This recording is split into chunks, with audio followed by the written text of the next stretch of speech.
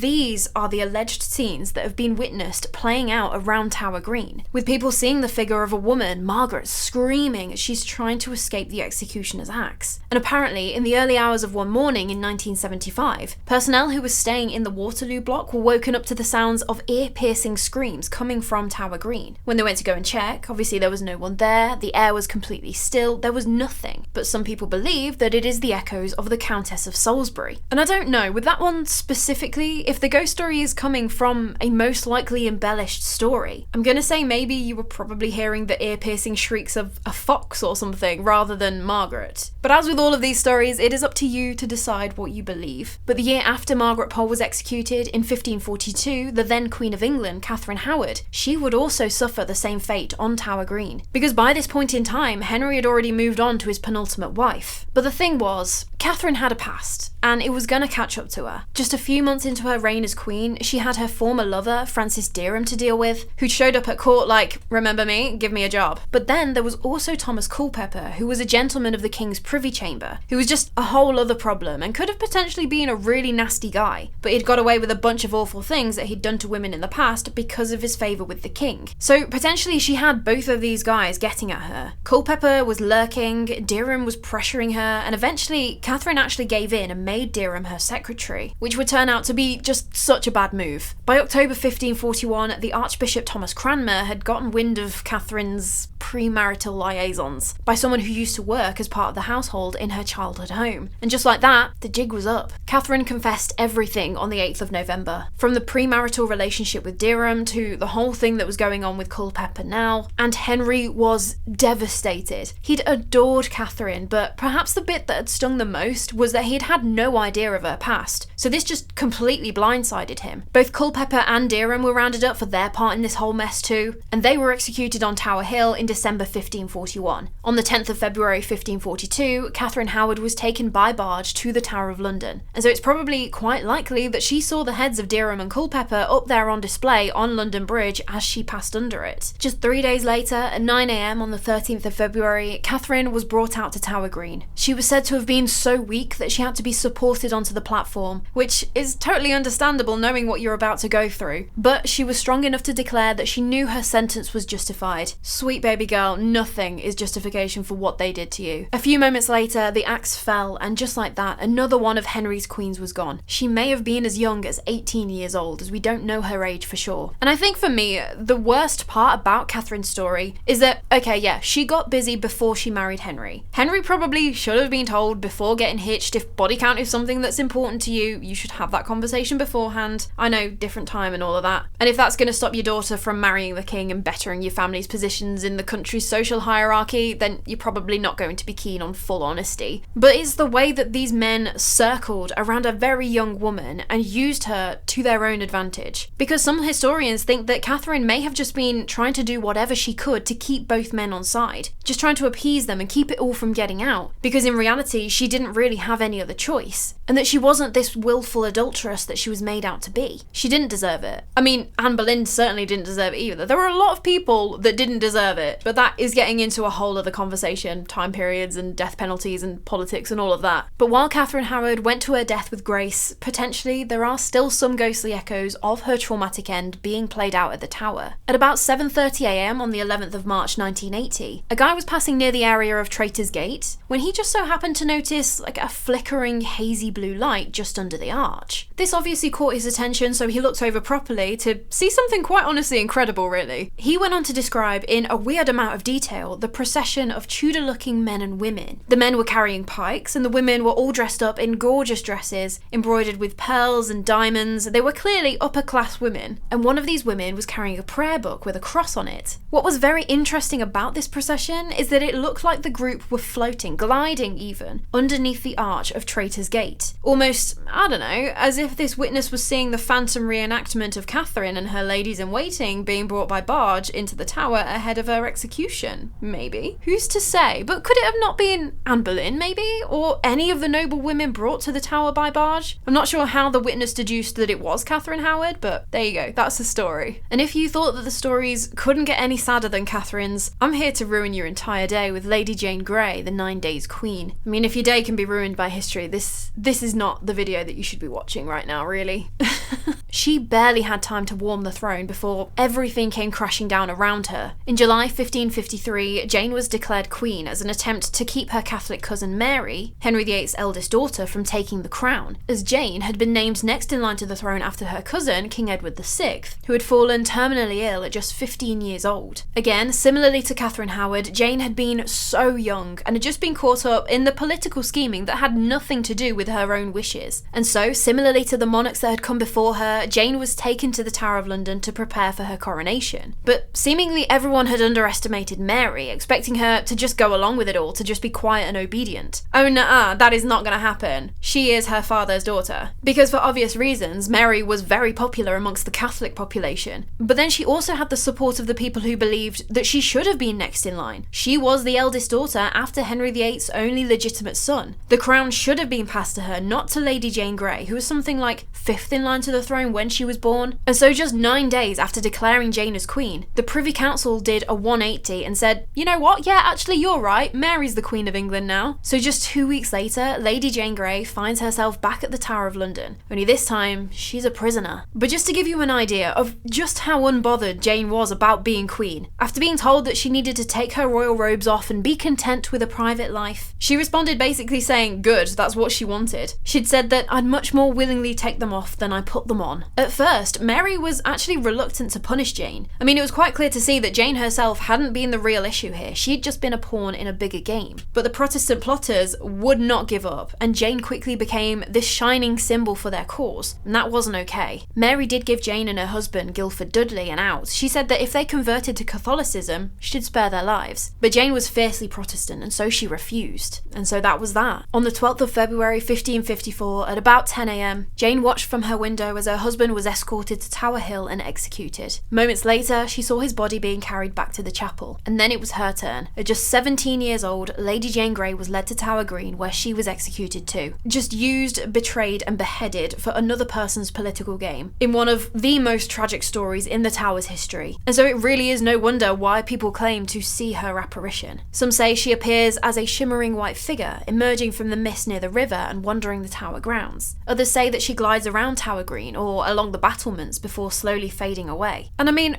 who can blame her really? After everything she went through, done so dirty, does not even begin to cover it. In the 1920s, a family moved into a house that stands where Jane had been imprisoned before her execution. And one night, Nellie, one of the daughters, she was walking home with her friends, just over the cobblestones, laughing and joking with one another, you know, as you do, when they just so happened to look up at the house and saw the pale face of a young girl looking out of Nellie's bedroom window, watching them. Okay, stay calm. Nellie went inside and told her parents what they had just seen. So immediately they went and searched around the house for this young girl, but they didn't find anything out of place. And so some people believe that this young girl was Lady Jane Grey, haunting the place where she'd spent her final few days. And so while all of these women lost their lives at the Tower of London in just an utterly horrific way in the 1500s, not everyone did so under the executioner's axe or sword. Because Henry Percy, the 8th Earl of Northumberland, he was spared the chopping block. Not because he got away with the treasonous plot that he was connected to, oh no, but because he met his end in a very different way. On the 21st of June 1585, Henry Percy was found dead in his cell at the Tower of London from a gunshot wound right through the heart. A jury suspiciously quickly returned the verdict of suicide, but really, you can't help but wonder, can you? Was it really that simple? Plus, I don't even know how that would have worked. I'm no gun historian, but didn't they have the guns with like the longer barrels back then? How would he have been able to do that to himself? But anyway, all throughout the 16th century into the 17th, prisoners weren't just coming here to be executed, because the Tower of London was already a dreaded place of torture as well, to get people to talk about what they knew. There was one story about a 25-year-old strongly Protestant woman called Anne Askew, who was accused of being a heretic in 1546. She was taken to the Tower and tortured, being ordered to name other Protestants who shared her strong views, but she refused. To try and get something out of her, they strapped her to the rack, which is a brutal device that stretches your muscles and joints to their breaking points. Just the pain would be unimaginable. But still, she didn't give them any information. Anne was sentenced to be burned at the stake, and she had been so badly tortured on the rack that she had to be carried there. She was tied to the stake because obviously she couldn't hold herself up properly anymore, but in John Foxe's Book of Martyrs, he mentioned that it looked like the executioner had taken pity on her and put a bag of gunpowder around her neck, just so it would be a quicker death. But there is someone else who knew the agony of torture at the Tower of London. One very famous guy. Literally, it's Guy Fawkes, the man who, along with a bunch of his mates, almost blew up Parliament. On the 5th of November 1605, Fawkes was found in the cellars underneath the Houses of Parliament, surrounded by barrels of gunpowder, in the most "it's not what it looks like" moment, when in actual fact, yes, it is exactly what it looks like. No, actually, he didn't have that attitude at all. Actually, Guy very proudly proclaimed that he wished to blow the Scottish king and all of his Scottish lords back to Scotland, and that he was was actually kind of gutted that he hadn't pulled it off. Guy Fawkes was arrested and taken to the Tower for interrogation to try and find out the names of all of his conspirators involved in this plot to assassinate King James I.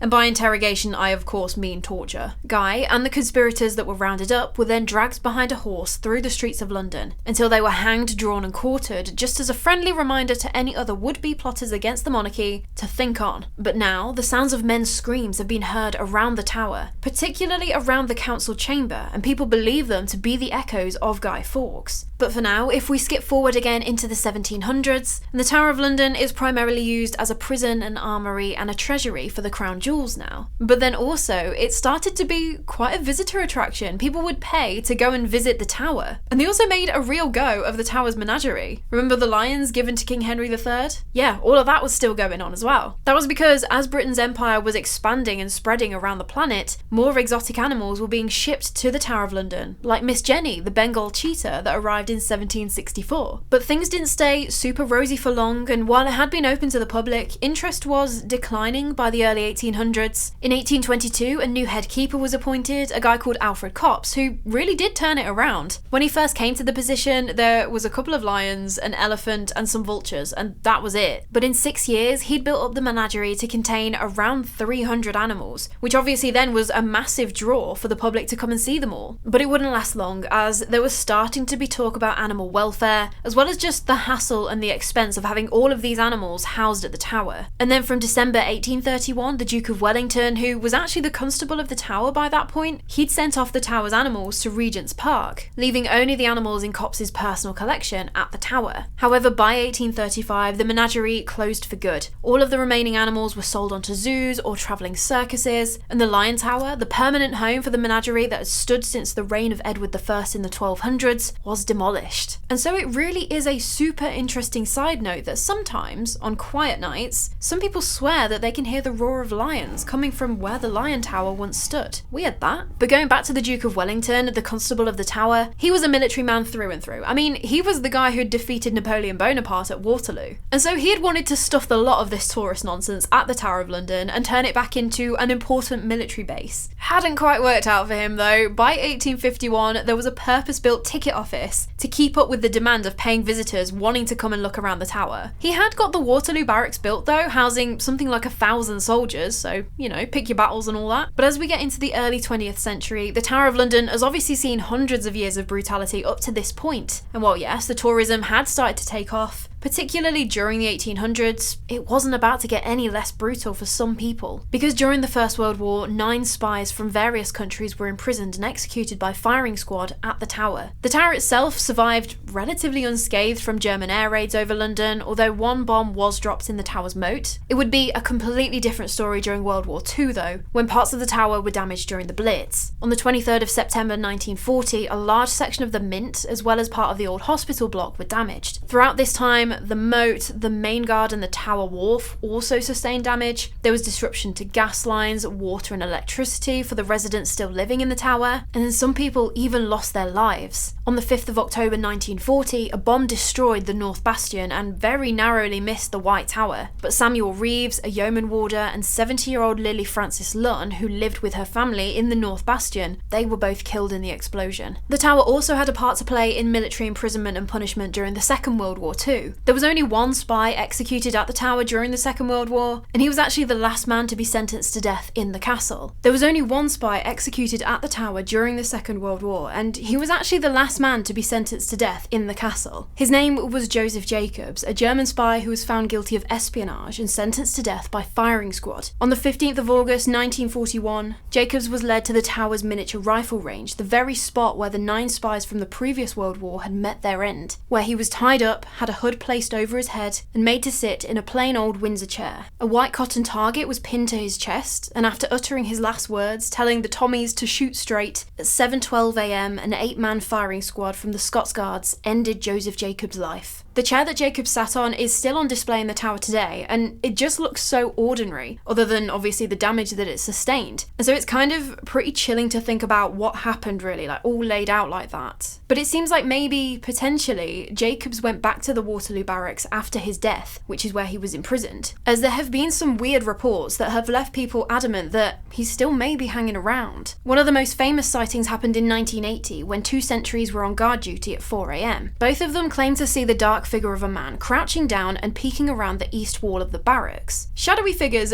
I'm not super okay with at the best of times, but crouching at 4 in the morning. Oh no you don't, save it for the next shift, thank you very much. But that's kind of your job, I guess. If you see something out of the ordinary while you're guarding the Tower of London, you have to go towards the thing. But naturally, they just assumed it was an intruder, someone up to no good, so they immediately ran towards him. As this shadowy figure just legged it towards the casemates, which is a block of houses for the Yeomen warders, and as these sentries were gaining on him, all of a sudden, he just vanished, dematerialised. He was not there anymore. Even though both sentries had seen the exact same thing, this figure with a slim build in dark clothing, completely solid like you or me. But just a few months after that, there was a Yeomen warder who was living in the barracks when he had his own run-in with the figure. But this was broad daylight, it was midday. As this guy stepped out into the corridor, he came face to face with another man. Only this man was wearing a dark suit and trilby hat. He was looking just a little bit out of place. The trilby man actually apologised to the Yeomen warder in a, "Oh, sorry mate, didn't mean to be in your way" kind of way, before turning and walking down the stretch of the corridor, through a set of swing doors and onto the landing before turning to go down the stairs. But this trilby guy already got the alarm bells ringing. Why are you up here? So the Yeomen warder follows him. He gets to the landing and goes to look down the staircase where he definitely saw the trilby guy walk, only there's nothing there. He looks up the staircase next to him. Again, nothing. The man had completely disappeared. There was no way he would have reached the bottom by that point. So that completely threw the warder. And it's just the way that the guy apologised to him, like, mate, you're dead, I think we can forgive you. But it seems like for some reason, 1980 was a really active time for this particular entity, as he was spotted again. And there was another sentry who was doing his rounds, and it was 3 a.m. Because you just gotta love coming across creepy things while you're just trying to do your job at 3 a.m, right? And he just so happened to look up at the Waterloo Barracks building, where he saw a man, again, crouched down and looking directly back at him from one of the windows. This figure then ducked down out of sight as if he'd just realised that someone had caught him watching. And so naturally, the sentry calls this in. Because, hi, yes, hello, there's a guy inside that shouldn't be there, and I know that all of the internal and external doors are locked. So they did a big old search, but they didn't find a single living person in there. Not one. Locked doors, empty rooms, and one very confused sentry standing there in the early hours of the morning, wondering whether he was losing it or not. But with all of these sightings of this figure over the years, a lot of people have been left convinced that it's Joseph Jacobs. And it might be that he's not just appearing to humans. Because in 1979, there was a Yeomen warder's family who lived right opposite where the old firing range once stood. And they had a pet poodle. You can see where this is going. Out of nowhere, this poodle just began randomly staring at where the firing range was, just rooted to the ground, barking and growling at this spot in particular. But when his owners would look over at whatever had got their dog so upset, they wouldn't be able to see anything. But I just want to point out with that story, and again similarly to the shadowy figure around the Waterloo Barracks, I can't see how we know for sure that it definitely is Joseph. It's just kind of believed to have been him. But I mean, more than a couple of men lost their lives in that firing range. Surely it could be any one of them, or even someone who wasn't executed by firing squad. We don't know.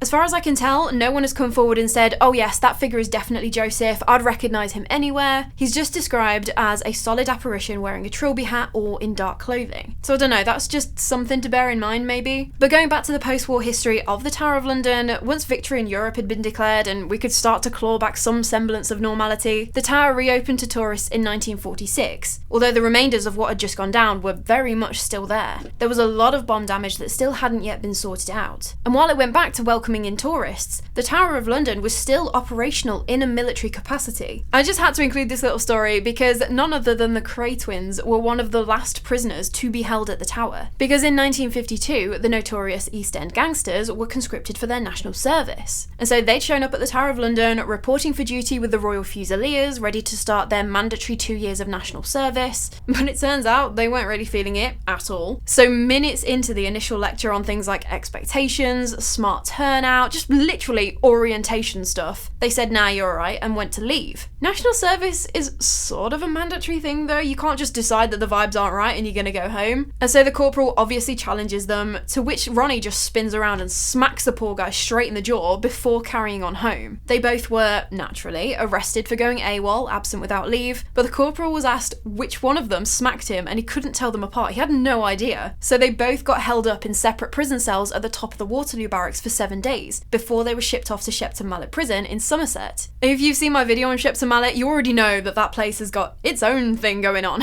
But that pretty much brings us up to present day at the Tower of London. It's now one of the UK's most popular tourist attractions, something ridiculous like 3 million people visit each year. Obviously for all of the history, but also it's still the place where the crown jewels are kept. And one of my favourite parts about the Tower of London is the legend about the ravens, because there are 6 ravens that call the tower home, looked after by a dedicated yeoman warder called a Raven Master, which, badass job title aside, is just a cool job, period. The ravens that live at the tower right now are called Jubilee, Harris, Poppy, Georgie, Edgar and Branwen. And the legend goes that if the ravens are ever to leave the tower, both it and the kingdom will fall. And so they think that it was King Charles II who first ordered that the ravens be protected. They're very well looked after, so they're incentivized to stay, but also their flight wings are clipped so that they can't really fly too far anyway. Kinda like, you will stay here and you will protect this kingdom, thank you very much. Although some ravens in the past have actually been sacked. There was a raven called George who kept eating TV aerials, so he was let go from his position of protecting the kingdom. But even when the gates closed and the tourists leave for the day, the tower isn't entirely left to the ghosts who may or may not haunt the castle. The yeoman warders and their families, they live within the curtain walls, as well as the resident governor and a garrison of soldiers. And so because of that, there is also a doctor, a chaplain, and also a pub for the yeoman warders and their invited guests. Not open to the public though.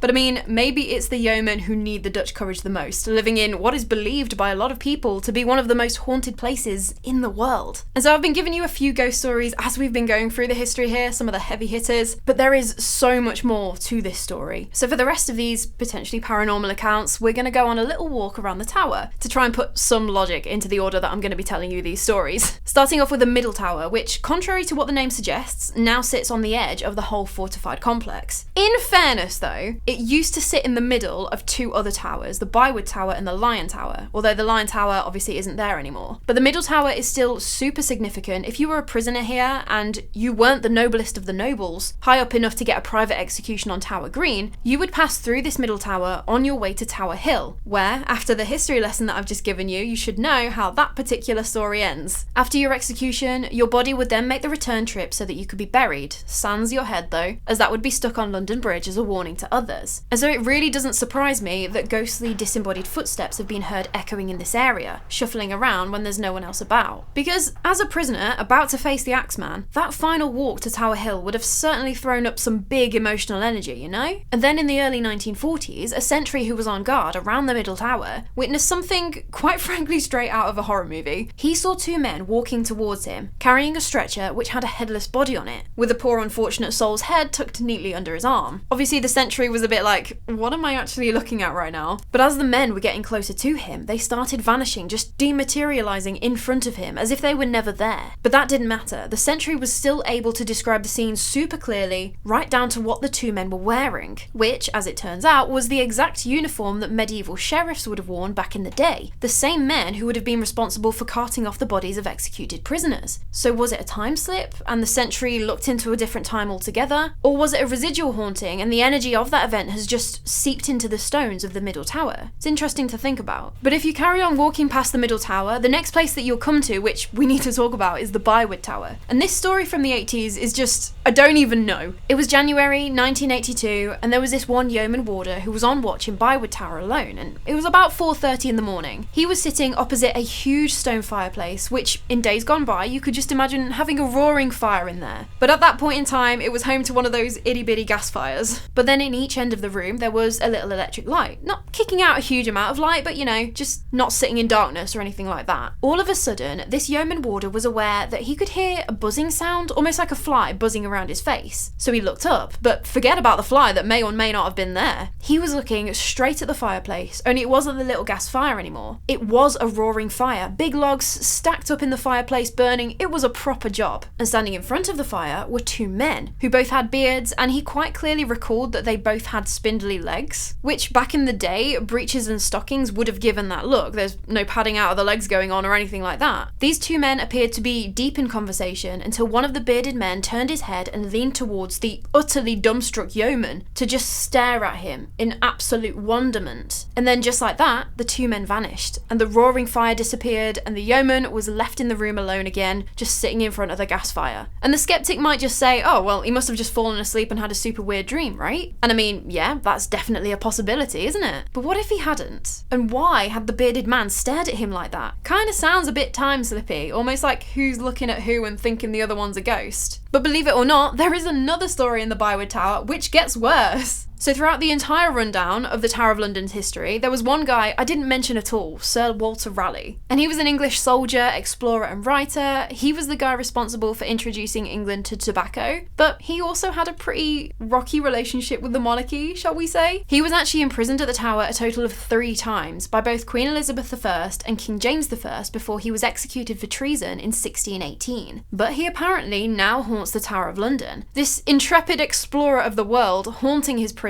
I don't know, I just find that really tragically ironic in a way. It was February 1983 and there was a yeoman warder, again on duty alone in the early hours. It was about 2:30 in the morning and there was a heck of a blizzard going on outside. Howling winds, heavy snowfall, even the warder's candle in his lantern kept getting blown out. And he was just taking a breather in the guardroom for a second when the door handle began to shake. Okay, probably just the wind, right? I mean, it's blowing a storm out there, so he didn't really think too much of it after that. But then, again, the door handle started to rattle. So much so that the guy just looked up towards the door and froze because there was a face staring back at him from the window next to the door. A face! 2:30 in the morning, people, and a face is staring directly at you from this darkened window. The yeoman warder instantly recognised the face as belonging to Sir Walter Raleigh. He'd know it anywhere. He'd walked past Raleigh's portrait enough times in the bloody tower. And it wasn't just like this was a misty, translucent, ghostly apparition or anything like that. It was as if Sir Walter Raleigh had just stepped out of the 1600s and wanted this yeoman to let him in out of the cold. If you're cold, the ghosts are cold too. Bring them inside.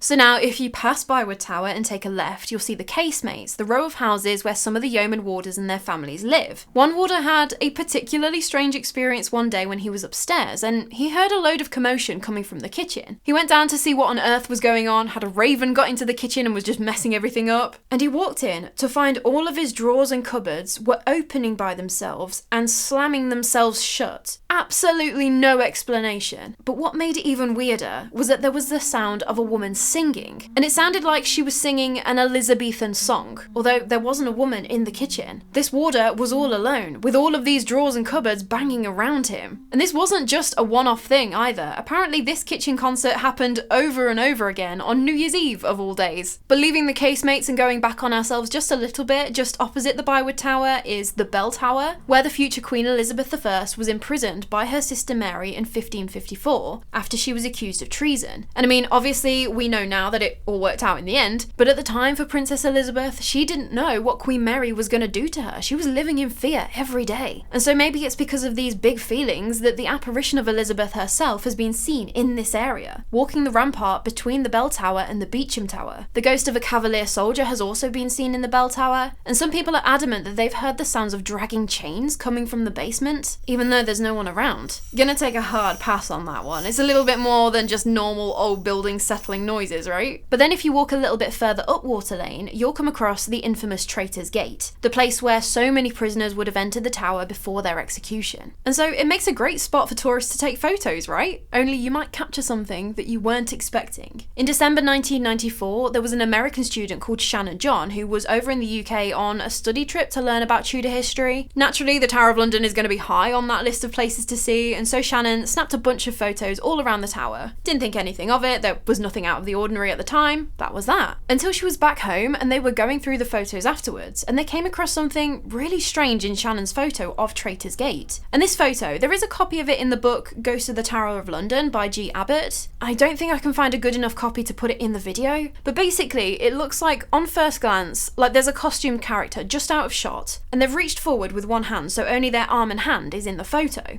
And you can clearly see it's got a bit of a lacy cuff, it could well be gloved, it's got that old-fashioned vibe to it. Shannon was adamant that there was no one around her when she took that photo, so her dad, Arthur John, he sent it over to Tower officials, seeing if they could get to the bottom of it. They went all CSI on it, checked the negatives, tried to recreate it, just did all of the things. They ruled out double exposure, all of that. There was no photoshopping, no superimposing, nothing. That mysterious hand was just there. Not grabbing the railings either, just floating there. Really creepy. Could it have been a snapshot from a ghostly, well-to-do prisoner from another time? Or was it just a classmate of Shannon's who missed the memo about Tudor fashion being somewhat out of date? But while we're here too, I'm not quite done talking about St. Thomas's Tower, which obviously sits over Traitor's Gate. And just because the ghost of Thomas Becket hasn't shown up again since the tower was named after him, doesn't mean that this tower has gone completely quiet. Apparently, in the early 1900s, the keeper of the jewel house at the time, Major General Sir George Younghusband, which, can I just say, is a unique name and a half, he was living in St. Thomas's Tower. And he was just hanging out in one of the rooms one night when the door just slowly creaked open and stayed open for a few seconds, and then creaked ever so slowly back closed again. Almost as if someone unseen had quietly walked into the room and then closed the door behind them. And George claimed that this happened on more than a few occasions during his time working at the tower in the 1910s. There were also reports of a monk wearing a brown habit seen creeping through the shadows at St. Thomas's Tower. And then the family who were living there in 1974, they claimed that they could hear the soft slapping sound, as if a monk's sandals are shuffling across a wooden floor, which is a very interesting sound to hear, especially considering that the lodgings in that tower were wall-to-wall carpet, no wood floors anywhere. But then if you step back out of St. Thomas's Tower onto Water Lane, there have been some strange goings-on reported here too. There was a story from 1968 where a Scots Guard sentry was out on patrol one night, doing his rounds from the Bywood Tower, through the Sallyport and down along to Traitor's Gate. But on this particular patrol, things went a bit wrong.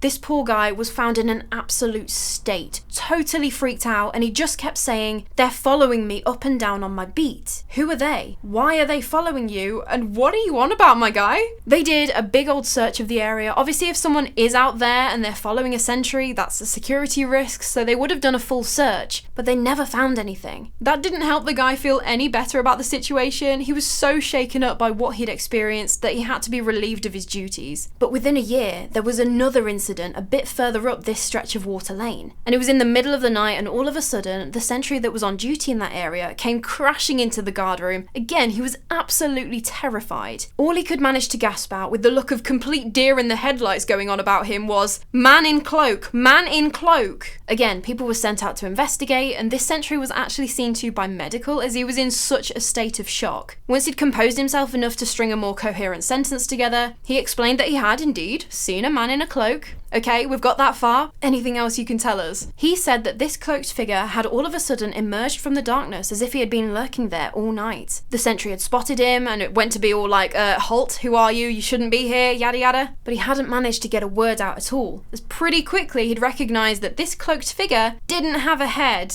Not something you want to see when you're on your own in the middle of the night, right? But that still sounds better than what other people have experienced in this area, because there are stories about something weird and not exactly friendly tormenting the guards here. And it doesn't have a name. Some people just call it a thing, others call it a black cloud, but it has been encountered by more than one guard on duty over the years. In 1978, there were 2 sentries who were patrolling Water Lane, and this was during the day, so no creepy nighttime vibes or anything like that. And they both commented on how once they got to the archway, the temperature just plummeted. And more than if you just move into the shade, it was colder than that. And then they'd felt it. This horrible, nauseating, malevolent presence. You know when you just get the gut feeling like something is definitely wrong, even if outwardly everything looks fine. And then out of nowhere, on this warm, sunny day, a gust of wind blew up the lane and blew their coats over their heads. One of the sentries was so shaken by what he'd experienced, he actually had a mental breakdown afterwards, apparently. And so when I was reading that, it did go some way to painting a picture on just how dreadful the atmosphere must have felt to these guys. To feel so kind of in danger, to react that viscerally to just a rogue gust of wind, if it did all happen like that, to then cause a mental breakdown. That is an interesting one. But with that, shall we get off Water Lane, just in case? And so if we head up the battlements on the south side and head over to Salt Tower, there are a few stories I need to tell you about here too. Because it was in here where Jesuit priests who were found to be practicing their faith under the rule of King Henry VIII were thrown. Because any sniff of Catholicism, straight to jail. But if you head up the stone staircase here, you'll notice on the walls some graffiti scratched into the stone by prisoners. Particularly a guy called Henry Walpole, who, while in his downtime in between the brutal torture sessions, where he'd be strapped to the rack in an attempt to get him to spill the names of any Catholic associates of his, he'd be praying to the saints and carving their names into the walls, as well as carving his own name in an alcove to the left of the ridiculously large fireplace. But nowadays, people will sometimes swear that they can hear a low murmuring sound, almost as if someone is whispering a prayer. And then if that wasn't creepy enough, they will feel ice-cold fingers touch the back of their neck. Yeah, I would just be so out of there if that happened. Just no, thank you, at all. No, I don't think so. Some people have even apparently seen what looks to be this strange yellow glow that gradually fills the room, and it gets brighter and brighter, but there's no explanation for it. And then there was a really strange story from 1951, where a Welsh guardsman was on duty at Salt Tower just keeping an eye out, when all of a sudden he noticed this shapeless form appear in the room with him. What made it really strange was the only defining feature of this manifestation was that it had the face of a woman. Although I don't think he ever came to any conclusions as to who she was specifically. But now if we take a walk around to the East battlements, and in particular Martin Tower, because there's a story about an animal ghost here, and if you know me, you know I can't not talk about ghostly animals. In 1816 there was a sentry on duty at Martin Tower when he noticed what looked like smoke coming from under a door. Okay, in any situation that's just not good. But before he had time to even react, this smoke started taking the form of a bear. A huge, great big, towering bear. Personally, I'd been halfway across the tower by that point, but the sentry was actually competent at his job. And so bless him, he did the only thing that he could think of and just thrust his bayonet at this ghostly bear. Obviously the bayonet sailed straight through and got stuck in the door behind it. And it was at this point where seemingly his brain just couldn't cope. And it said that he just dropped down to the floor completely senseless, and he was eventually found and had to be carried away. The story gets even worse, as apparently this poor guy died a few days later, supposedly having been scared to death by what he experienced in Martin Tower. Some people went on to say that the manifestation of the bear, it must have been the devil in disguise, come to harvest souls and take them to the underworld. Others say that it must have been the restless spirit of a mistreated bear from the menagerie. And so I don't know if this bear has ever been seen again. That would be interesting to know.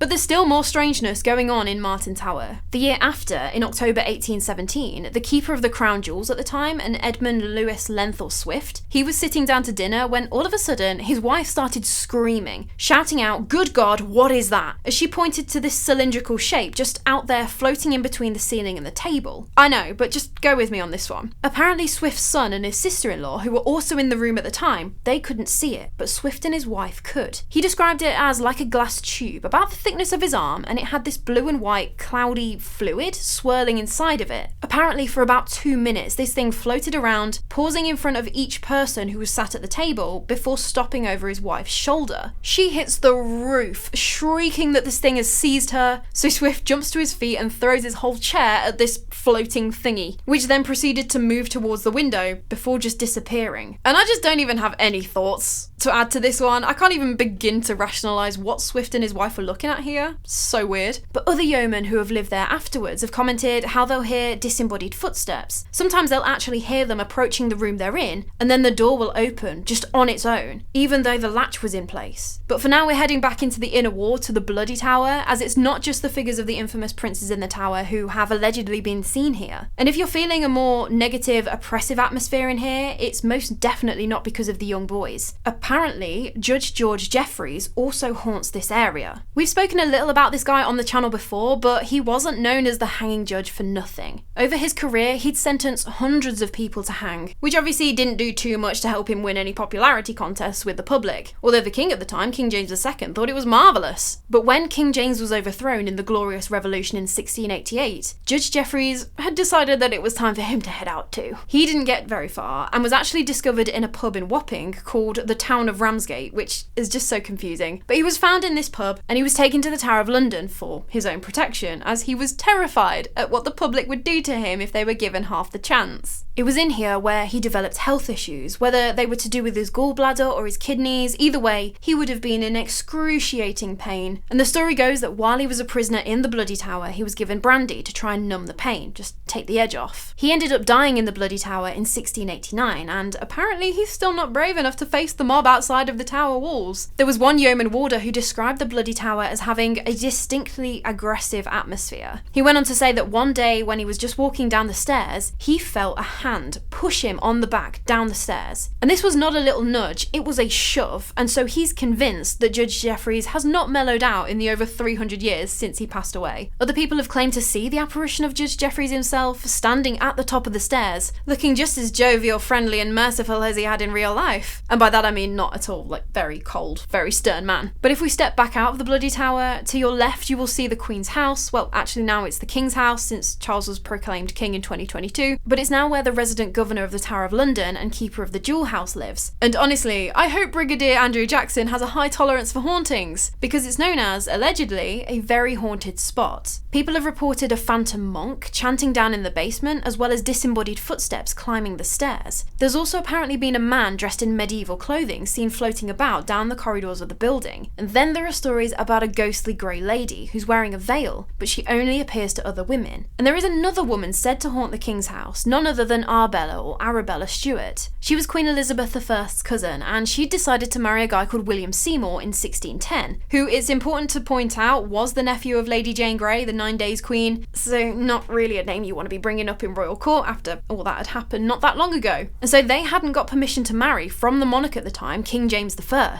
because through various family connections, both of them had a distant claim to the throne. Probably something you should have ran by the king, you know? Arabella and William lived in wedded bliss for a total of 17 days before they were both imprisoned. They both managed to escape, but Arabella was recaptured and sent to the Tower. She spent 5 years imprisoned in the King's house, until she just point blank refused to eat any food and died of starvation on the 25th of September 1615. But to this day, people have claimed to see the figure of Arabella Stuart walking through King's house. But just across Tower Green from King's house is Beauchamp Tower, and it was here where Lady Jane Grey's husband, Lord Guildford Dudley, and his brothers were imprisoned when Queen Mary took to the throne. Obviously, we know that he lost his head in a public execution on Tower Hill, and so now there are some that believe that they have seen the apparition of Guildford, wandering around the state prison room in Beauchamp Tower, crying his eyes out that he's never going to see his wife again, and this is it, this is the end of the line. But now it is time to head into the OG, the big one, the White Tower, as there are a couple of accounts I have to share with you from here. There's a story of a white lady, and on more than one occasion, the smell of perfume has appeared near the entrance to St. John's Chapel, just out of nowhere. There are no female visitors around, only the warders, and all they can smell is this cheap, overpowering stench of perfume that just gets right in the back of their throats. It's enough to make them gag, basically. But that's not even an exaggeration. They're reported to feel nauseous and practically retching at the smell. But some people actually catch a glimpse of her, and she appears as a woman wearing white, but she's just a blink and you'll miss it kind of thing, barely visible in the corner of your eye. She's also been spotted through the White Tower's windows, apparently waving at children in the building across the way. Friendly? Seems so. But creepy? Oh, most definitely.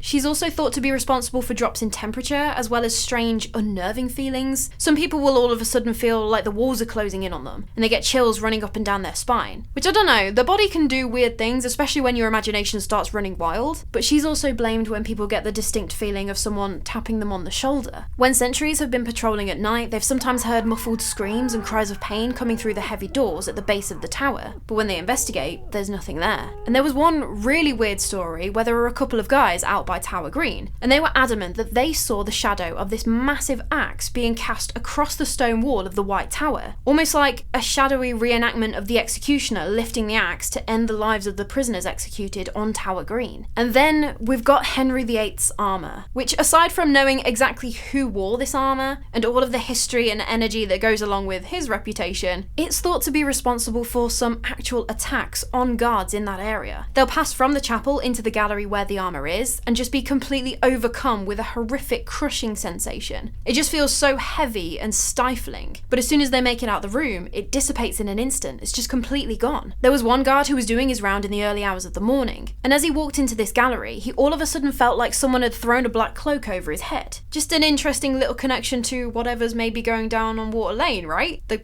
cloaks being thrown over heads? But anyway, this guard was obviously struggling to get out. He couldn't see a thing, couldn't find the edge of the cloak to flip it off him, when he felt like whoever it was who had thrown the thing over his head had come up behind him and started choking him with it. Terrifying. He figured he couldn't help himself, he needed backup, and so he staggered as best he could to the guard room, just gasping for air. He finally managed to free himself, but when he took a closer look at his neck, he could see actual marks where the cloak had been wrapped around him and pulled tight. He isn't the only person to have encountered whatever whatever this is either. Some say it feels like a demon has jumped from the ceiling to wrap its arms around your chest and is trying to suffocate you, and others have described it like an invisible monster is trying to strangle you, tightening its grip around your neck, which all just sounds horrendous. But I'm not exactly sure how they've deduced the connection with Henry VIII's armour. I think it might have been that this particular suit was moved and the activity moved with it, so that's how they figured it out. But if you know, please do let us all know in the comments. And it's interesting that there's a lot of dramatic imagery with that story though. I know it would be a particularly traumatizing thing to go through if it did actually go down like that, but stories of demons and invisible monsters. I just found the way in which these particular stories were shared quite interesting. But for now, I've got to tell you about the absolute legend that is Arthur Crick, who had his own weird encounter and responded in the most British way possible. He decides while he's doing his rounds that he needs to sit down for a sec, and so he does, and he slips off his shoe to give his tired foot a bit of a rub. He heard this voice behind him whisper, "There's only you and I here." Deadpan, Arthur goes, "Just let me get this bloody shoe on and then there'll only be you." I couldn't verify that story, I don't know any more details, but I just loved it so much I had to share it. But even if you don't run into a ghost bear or a phantom monk, a lot of people do claim that the Tower of London, at the very least, has a vibe to it. There's this thick, heavy energy in the air, so dense, you can almost feel it pressing down on you. But I mean, taking into account all the history, the drama, the imprisonments, the executions, it's really not surprising, is it? If anywhere is going to soak up the energy of events that happen, it's going to be this place, like a supernatural sponge. But it seems like it's not just because people know about all of this history. Even animals can pick up on it. There was one account I found where apparently sniffer dogs, who are obviously highly trained animals, and whose job it is to go around places before a royal visit and things like that, they refused to go anywhere near the White Tower. Would not set paw in there. So it seems like they can maybe sense something going on in there too. But every day, people visit the Tower of London to experience this centuries-old castle, to walk the same paths as kings and queens, traitors and prisoners, to fully immerse themselves in such a rich and often bloody history. So it would make total sense to me why some of that history may still be around to reach out right back. But I want to know how you feel about the hauntings of the Tower of London. I haven't really passed much judgment as I've been telling these stories like I usually do, but that's because there was just so much that I wanted to tell you about. For me, it's a very strong possibility that there's gonna be something going on at the Tower of London. If any place is gonna be haunted, it's gotta be here, right? A stone castle like that, being the site of such human misery and suffering for so long, and even aside from the murders, the mysteries, the torture, the executions, people within the Tower of London were playing real-life Game of Thrones. The stakes do not get higher than that. The emotions and the energy that are gonna have been going on here for so long, that's gonna leave a mark. And with the ghost stories themselves, yeah, some of them are a bit like, are you sure about that? But I'd like to think that the yeomen, the sentries, they're gonna be more reliable witnesses, not prone to letting their emotions and their imaginations get away with them, at least most of the time. So there is that. But then again, the history of this place is famous around the world. Could it have been that yes, some of these unexplainable encounters actually happened, and then obviously the stories get passed between guards and whatnot, and then no matter how logical or rational you are, when you're walking in that area where you know this thing has happened, and it's the middle of the night and you're alone, and you start seeing, hearing and experiencing things, maybe that does lead you to have a terrifying moment of your own. Maybe there was a rational explanation rather than a paranormal one. But please do let me know your thoughts, your conclusions, and your own stories too. If you've experienced anything weird in the Tower of London, you know I want to hear all about it. And so that wraps up the Halloween special and the very busy month of October we've enjoyed together. We've been on a journey this month. I appreciate you being here and listening to me chat about ghosts. And so like always, if you've enjoyed this video, please do give it a thumbs up. And I'd absolutely love to have you back again for another story, so if you've not already, it'd be super cool if you subscribed. But anyway, that is all from me today, and that was a huge one, so go and get a drink of water. My ghost stories can be scary, but dehydration is scarier. I know a lot of you have been missing my public health announcement in my videos, so this is my Halloween treat to you. Stay hydrated, please. But I really enjoyed putting this one together for you. It really made me reminiscent of some of my earlier videos where I just wouldn't be able to cut out anything out of the story. I just want to tell you absolutely everything that I find in my research all in one go. And so I hope it all made sense. I wanted to sprinkle a few ghost stories in throughout the history this time as well. Whichever way I decided to do it, there was going to be some degree of jumping around the timelines or the location, but I do hope you enjoyed it nonetheless and had a lovely Halloween. I cannot wait to chat with you more about the morbid, mysterious and macabre. Although please don't hate me, there will not be a video on Sunday. I'm sure you can understand why after putting out the videos that I have done this month, but I will be back to normal the Sunday after, so I will see you then. So until next time, sleep safe. Can you hear those birds? I don't know if you're going to be able to hear them. They're not real birds. It's my alarm clock going off. For some reason, I don't know why it is going off at 4:30 in the afternoon, but there we go. That's so funny. Just gonna have to deal with it for now. I don't know why it was going off.